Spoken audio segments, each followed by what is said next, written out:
মধ্যপ্রাচ্যের যুদ্ধ শেষ হয়েছে। ইরানের সঙ্গে যুদ্ধ করে আমেরিকা এক ঢিলে 3টি পাখি মারতে চেয়েছিল। প্রথম পাখি ছিল ইরান, ইরানের তেলের ভান্ডারকে নিজের দখলে নেওয়া।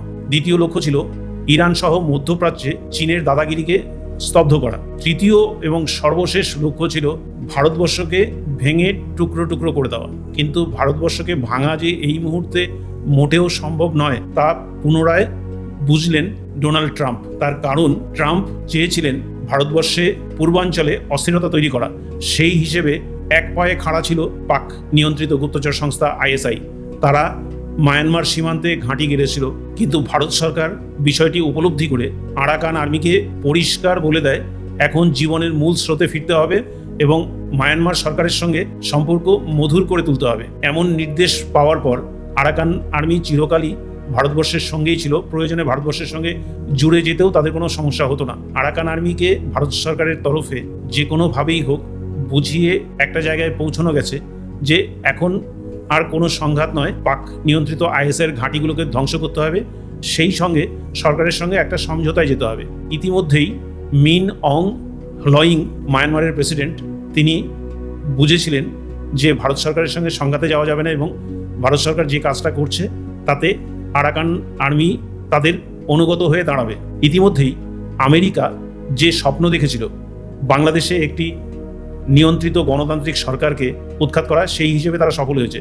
কিন্তু জামাতিদের দিয়ে ভারতকে অস্থির করে তোলা অথবা চীন অরুণাচলের মধ্য দিয়ে এসে ভারতবর্ষের উত্তর পূর্বাঞ্চলে যে অস্থিরতা সৃষ্টির জন্য কোমর কষে নেমেছিল, সেই বিষয়টি নিয়ে ভারত অত্যন্ত সতর্ক ছিল। ভারত প্রথম ড্রোন দিয়ে পাক নিয়ন্ত্রিত পাক নিয়ন্ত্রিত ISI এর যে সমস্ত ঘাঁটি ছিল সেগুলো ধ্বংস করে দিয়েছে মায়ানমার সীমান্তে। সেই সঙ্গে অজিত ডোভাল স্যার, তিনি রাশিয়ায় গিয়ে অস্ত্রের যে সমস্ত চুক্তি করেছিলেন তার মধ্যে S-400 যেমন ছিল, ঠিক তেমনি আফগানিস্তানকে সবল করতে, ISI এর বিরুদ্ধে লড়তে, পাকিস্তানের সৈন্যদের বিষ দাঁত ভাঙতে তারা রাশিয়া থেকে অস্ত্র সরবরাহের চেষ্টা করেছে। ফলে পাকিস্তান কোণঠাসা হয়ে পড়ে। সেই সঙ্গে অভিযোগ উঠেছে যে বাংলাদেশের জামাতিদের দিয়ে পশ্চিমবঙ্গে মমতা বন্দ্যোপাধ্যায়ের সরকারকে প্রতিষ্ঠিত করতে, এর ফলে ইস্টার্ন রিজিয়ন যেমন ভারতবর্ষের হাতছাড়া হবে, প্রয়োজনে চিকেন নেককে কেটে দিয়ে বৃহত্তর মায়ানমার গড়ে একটা ইয়েসম্যান সরকার গড়ার লক্ষ্যমাত্রা নিয়েছিল ডোনাল্ড ট্রাম্প।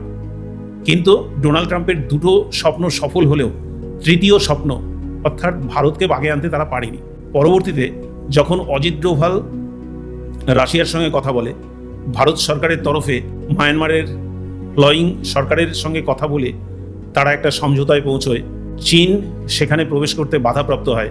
ফলে ইস্টার্ন রিজিয়নে মমতা বন্দ্যোপাধ্যায়ের সরকারের পতনের পর জামাতিদের অস্তিত্ব সংকটে পড়ে। কারণ বাংলাদেশে এখন একটি নির্বাচিত গণতান্ত্রিক সরকার রয়েছে, সেখানে জামাতিদের বিষ দাঁত যেমন ভেঙে গেছে, জামাতিরা চাইলেও এখন আর ভারতবর্ষের উত্তর পূর্বাঞ্চলে এবং ভারতবর্ষের পশ্চিম বাংলায় কোনো সরকার বা তাবেদার সরকার তাদের গঠন করা সম্ভব হবে না। আমেরিকা পিছু হটে যখন পশ্চিমবঙ্গে ক্ষমতার পালাবদল ঘটে, তখন একটি অঙ্গরাজ্যের পালাবদলের পরে ডোনাল্ড ট্রাম্প নরেন্দ্র মোদীকে ধন্যবাদ জানিয়েছেন। এবারে স্বভাবতই প্রশ্ন উঠেছে, একটি অঙ্গরাজ্যের জয়ের পর কেন মোদীকে ধন্যবাদ জানিয়েছিলেন ডোনাল্ড ট্রাম্প? কারণ তাদের তো স্বপ্ন সফল হয়নি। তারা চেয়েছিল পশ্চিমবাংলায় মমতা বন্দ্যোপাধ্যায়ের শাসন থাকবে, ভারতবর্ষের উত্তর পূর্বাঞ্চলে জামাতিদের দিয়ে ভারতবর্ষে অস্থিরতা তৈরি হবে। কিন্তু ভারত সরকার তো এখন অর্থনৈতিক দিক থেকে শুরু করে সামরিক দিক থেকেও যথেষ্ট বলিয়ান, আর ভারত সরকার ইয়েসম্যান হওয়ার পাত্র নয়। সেই কারণে ভারত সরকার চাইছে যে বাংলাদেশের মতন ক্ষুদ্র রাষ্ট্র হলেও সেখানে যেন কোনো অস্থিরতার সৃষ্টি না হয় এবং জামাতে ইসলামীর সদস্যরা যেন ভারত সরকারের বিরোধিতা না করে সেখানে একটা সুস্থ পরিবেশ গড়ে তোলার জন্য অন্তত তাদের নখ, চোখ, দাঁত বার না করতে পারে। বাস্তবে হলেও ঠিক তাই। জামাতিরা বাংলাদেশে এখন যথেষ্টই কোণঠাসা। তাদের কথা তারেক রহমানের সরকার শুনছে না। তার কারণ, তারেক রহমানের BNP সরকার, তারা যথেষ্ট শক্তিশালী, তাদের জামাতিদের সমর্থনের দরকার হয়নি। তাই তারা যে পুরো কথা শুনবে না জামাতিদের, সেই কথাটা এখন স্পষ্ট হয়ে উঠেছে। তবে নরেন্দ্র মোদী অথবা ভারত সরকার যেটা চাইছে, উত্তর পূর্বাঞ্চলে ভারতের পেটের মধ্যে যে অংশটা রয়েছে সেই অংশটা যেন কখনোই ভারত বিরোধিতা না মাতে।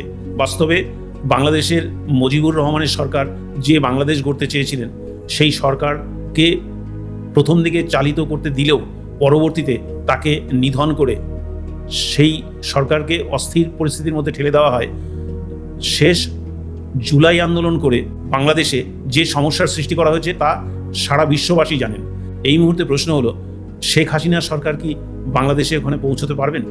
যদি পৌঁছতে পারেন, অথবা বিএনপি যদি ক্ষমতায় থেকে ভারত বিরোধিতা না করে, সেই ক্ষেত্রে ভারত সরকারের কোনো অসুবিধা নেই, কারণ ভারত চায় না কোনো দেশে অস্থিরতা সৃষ্টি করতে, বরঞ্চ তারা চায় শান্তিতে একটা দেশ গড়ে উঠুক, দেশ চলুক, দেশ অগ্রগতির শিখরে পৌঁছুক। ভারতবর্ষ চিরকাল বাংলাদেশের উন্নয়নে সহযোগিতার হাত বাড়িয়ে দিয়েছে। এই বিষয়টি ভারতবর্ষের মানুষ যেমন জানেন, ঠিক তেমনি বাংলাদেশের সিংহভাগ শিক্ষিত, বুদ্ধিমান এবং অভিজ্ঞ রাজনীতিক যারা রয়েছেন তারা কিন্তু কখনোই ভারত বিরোধিতায় আসতে চান না। ভারত অনেক সুযোগ সুবিধা দিয়েছে। সম্প্রতি ইরান, আমেরিকা এবং ইসরায়েলের যুদ্ধের সময় বাংলাদেশের তেলের সংকট হয়েছিল, তেলের সংকট বলতে জ্বালানি সংকট হয়েছিল, সেই সময় ভারত সরকার সাহায্যের হাত বাড়িয়ে দিয়েছে। সেই ক্ষেত্রে মনে রাখতে হবে যে প্রতিটি দেশ নিজ নিজ সার্বভৌমত্ব রক্ষা করে আগামী দিনে যেন এগিয়ে যায়। ঠিক তেমনি আমেরিকার দাদাগিরি যে ধীরে ধীরে দিনের আলোর মতন স্পষ্ট হয়ে উঠছে তা ভারত পুরোটাই উপলব্ধি করেছে, আর উপলব্ধি করেছে বলেই সদা সতর্ক আমেরিকা সম্পর্কে। কারণ ভারত চিরকালই রাশিয়ার সঙ্গে সম্পর্ক ভালো করে গেছে এবং রাশিয়া বিপদের সময় সাহায্য করেছে। 1971 সালে যখন পূর্ব পাকিস্তানের সঙ্গে ভারতের যুদ্ধ বাধে, সেই সময় আমেরিকা ভারতকে যথেষ্ট চাপে ফেলতে সপ্তম নৌবহর পাঠিয়ে দিয়েছিল, কিন্তু রাশিয়া সেই সময় পরমাণুবাহী রণতরী পাঠিয়ে ভারতকে অনেকটাই শক্তি জুগিয়েছে এবং সেই সময় 71 সালের যুদ্ধে ভারতকে জয়ী হতে সহায়তা করেছে। তাই ভারত আমেরিকার ফাঁদে যেন পা না দেয় এবং ভারতবাসী যেন দেশের সম্পদকে রক্ষার জন্য যে সমস্ত কাজগুলি করা দরকার। ভারতবর্ষ 140 কোটির দেশ, তাই ভারতবর্ষের প্রতিটি নাগরিক যেন দেশের স্বার্থ রক্ষার্থে সকলের সঙ্গে, সরকারের সঙ্গে কাঁধে কাঁধ মিলিয়ে লড়াই করে, এমনটাই কামনা থাকবে সকলের। নমস্কার।